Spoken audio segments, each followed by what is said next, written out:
ॐ त्र्यम्बकं यजामहे सुगन्धिं पुष्टिवर्धनम् उर्वारुकमिव बन्धनात् मृत्युर्मुक्षीयमामृतात्। ॐ नमः शिवाय नमः शान्ताय कारणेत्राय हेतवे निवेदयामि चात्मानं त्वं गतिपरमेश्वरः।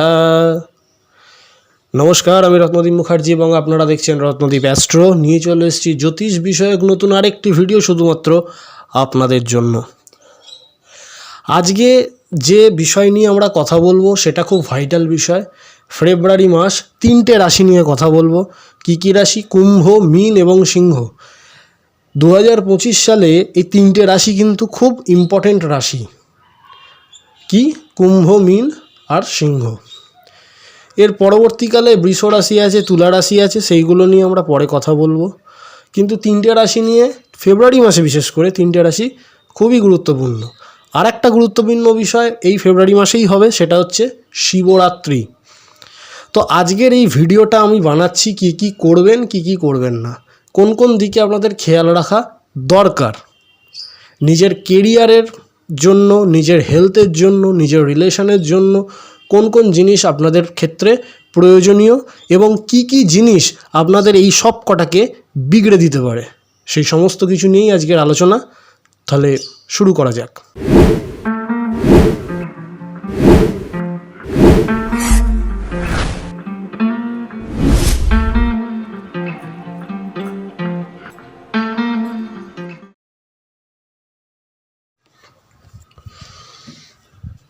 বিশেষ করে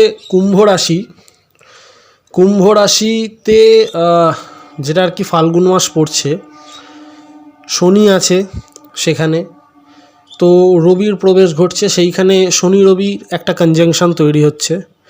এর কিছু পজিটিভ দিকও আছে আবার নেগেটিভ দিকও আছে।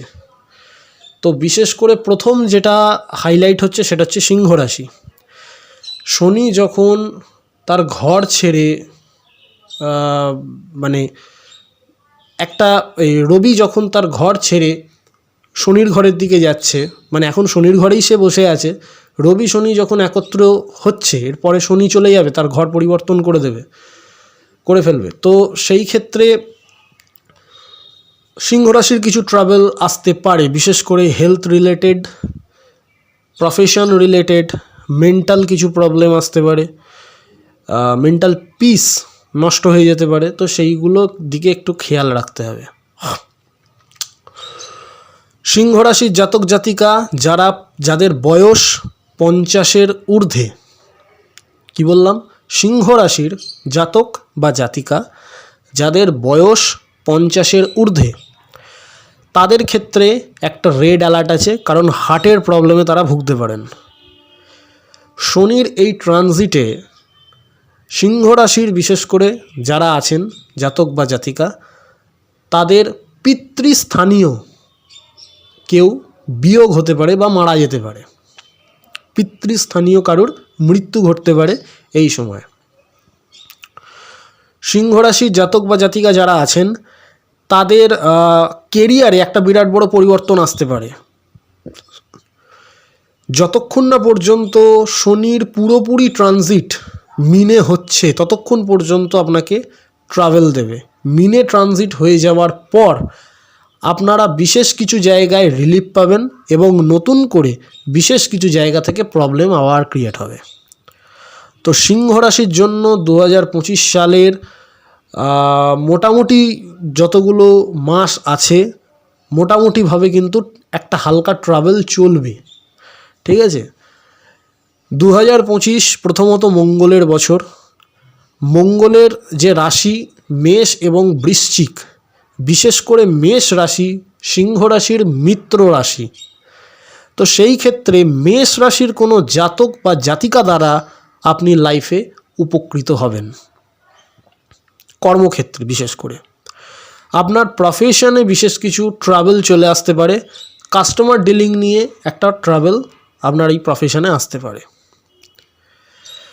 আপনার জব চেঞ্জ হতে পারে, আপনার জবের প্রমোশন আটকে যেতে পারে, বা শারীরিক অসুস্থতার কারণে কোনো বড় ডিল আপনার হাত থেকে চলে যেতে পারে। তো ইত্যাদি বিষয়গুলো এখানে দেখা যাচ্ছে। এবার আসা যাক কী কী করবেন।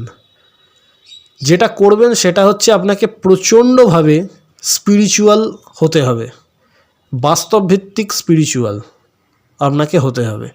যতটা পারবেন বাড়িতে নাম গান চালান, ফোনে, মোবাইলে কিংবা কম্পিউটার, ল্যাপটপ, স্পিকারে নাম গান চালান, ভজন শুনুন, ইত্যাদি জিনিসগুলো শুনুন। তাতে কী হবে, একটা মেন্টাল পিস আপনি পাবেন, মন শান্ত থাকবে, কারণ মন এই সময় উত্তেজিত হবে।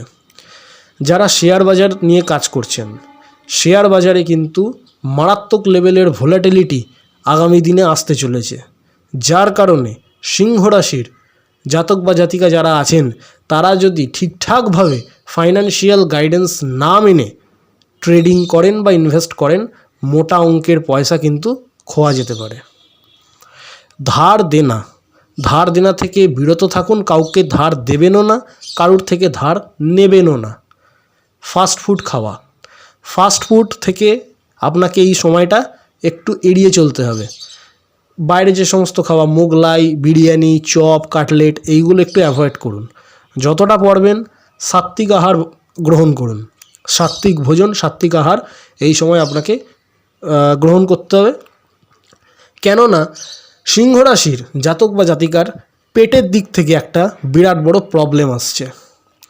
পেট নিয়ে ভুগবেন, পেটের প্রবলেম একটা আসবে, লিভার ঘটিত প্রবলেম, কিডনি ঘটিত প্রবলেম এবং ক্রনিক কনস্টিপেশন যাদের আছে তারা কিন্তু গল ব্লাডার রিলেটেড কোনো সমস্যায় ভুগতে পারেন।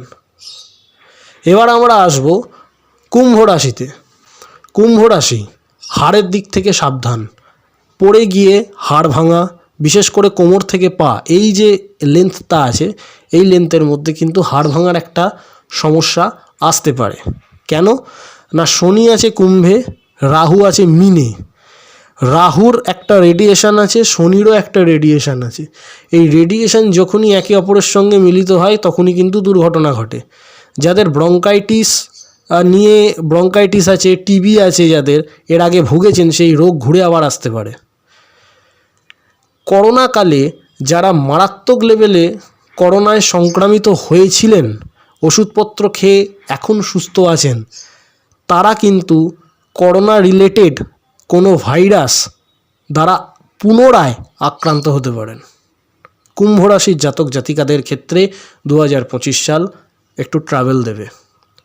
আর মীন রাশির জাতক জাতিকাদের ক্ষেত্রেও 2025 সাল একটু ট্রাভেলের মধ্যে দিয়ে চলতে হতে পারে। মীন রাশি এবং কুম্ভ রাশির একটা বড় সুযোগ আছে। কীরকম সুযোগ না, দেখুন এই বছরেই কেতু প্রবেশ করবে সিংহ রাশিতে। কুম্ভ রাশির সমসপ্তম ভাব হচ্ছে সিংহ রাশি, তো সেই সিংহ রাশিতে কেতুর প্রবেশ।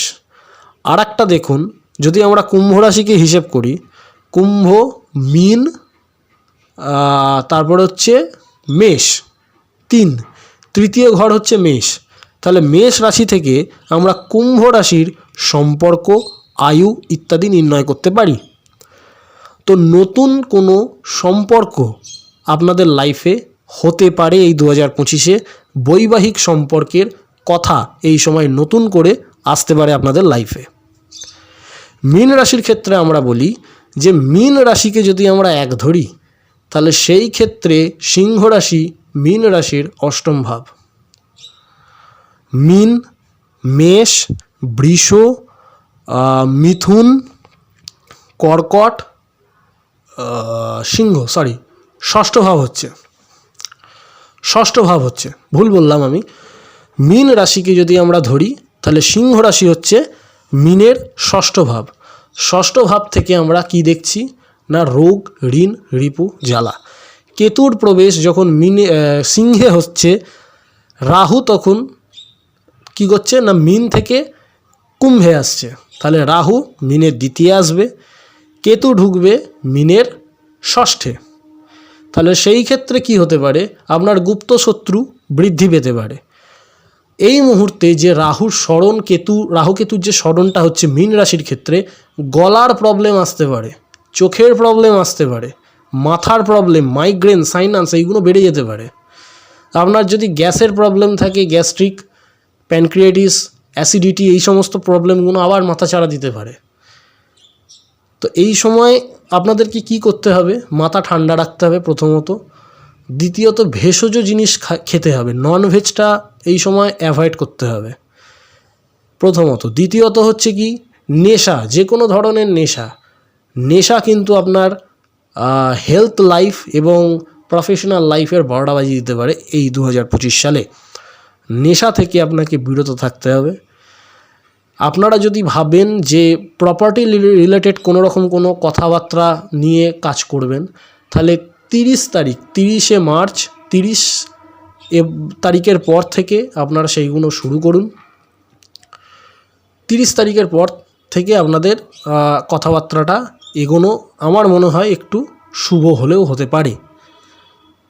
30 তারিখের পর আপনারা সেই জায়গাগুলো দেখুন। তবে এখানে আবার একটা রেড অ্যালার্ট আছে, কি না, প্রপার্টি রিলেটেড যখন কোনো কাজকর্ম আপনারা করবেন, তখন যে প্রমোটারের সঙ্গে আপনারা কথা বলবেন, সেই প্রমোটারের সঙ্গে জমি বাড়ি রিলেটেড সমস্ত বিষয় খুঁটিয়ে নথিপত্র দেখে সমস্ত কাজ করবেন। কারণ এই সময় রাহু শনি যে কনজাংশনটা হবে, সেই রাহু শনির কনজাংশনে কিন্তু বড় মাপের একটা ভুল সিদ্ধান্ত আপনারা কিন্তু নিতে পারেন। আপনাদের মনে হচ্ছে এই সিদ্ধান্তটা ঠিক, কিন্তু পরবর্তীকালে দেখা গেল যে ওইটাই আপনাকে ট্রাভেল দিয়ে দিল। তো এই বিষয়গুলো কিন্তু হতে পারে। আপনাদের ভাই বোনের স্বাস্থ্যের দিকে একটু নজর দিতে হবে। ভাই বোনের স্বাস্থ্যের একটু সামান্য অবনতি দেখা যেতে পারে। সর্দি কাশিজনিত রোগ নিয়ে আপনারা ভুগতে পারেন এবং ডাক্তার ঘর করতে হতে পারে। পেট, লিভার ইত্যাদি নিয়ে আপনারা ভুগতে পারেন। হার্ট সংক্রান্ত প্রবলেম আসতে পারে, ব্লাড প্রেশার সংক্রান্ত প্রবলেম আসতে পারে। তো এই জিনিসগুলো কিন্তু আপনাদের এই মুহূর্তে হতে পারে।